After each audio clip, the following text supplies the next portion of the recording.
Pasangan Sule dan Natalie Holzer berbahagia menyambut kelahiran buah hati mereka. Natalie melahirkan bayi laki-laki pada Minggu 12 Desember 2021 melalui operasi sesar. Masya Allah, tulis Natalie di Instagram beberapa jam lalu dilengkapi dengan emotikon hati berwarna putih. Natalie melengkapi tulisan tersebut dengan dua buah foto. Pada foto pertama, dokter tengah memperlihatkan kepada Natalie buah hatinya yang baru saja lahir. Foto kedua, Sule berada di samping Natalie selama menjalani operasi sesar. Kebahagiaan ini juga dibagikan di akun Instagram pribadi Sule. Kali ini Sule mengunggah lebih banyak foto setelah anaknya lahir. Hingga saat ini, keduanya masih belum mengungkapkan nama sang anak. Anak-anak Sule, Rizky Febian dan Putri Delina juga ikut menemani Natalie di rumah sakit menjelang melahirkan.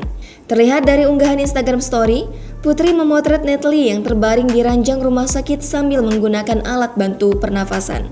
Sedangkan Rizky Febian menangkap momen romantis Sule dan Natalie di rumah sakit. Ia bahkan menggoda orang tuanya itu dengan menyanyikan lagunya sendiri yang berjudul Ragu.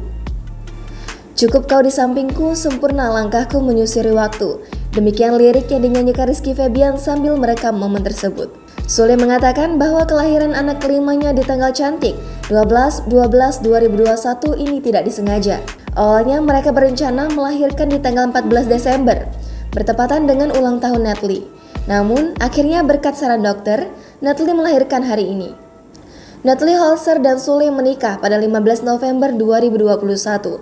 Kabar kehamilan Natalie Holzer ini pertama kali diumumkan di kanal YouTube Sunnah Channel yang tayang pada Kamis 22 April 2021. Jangan lupa subscribe, share, komen, dan like ya!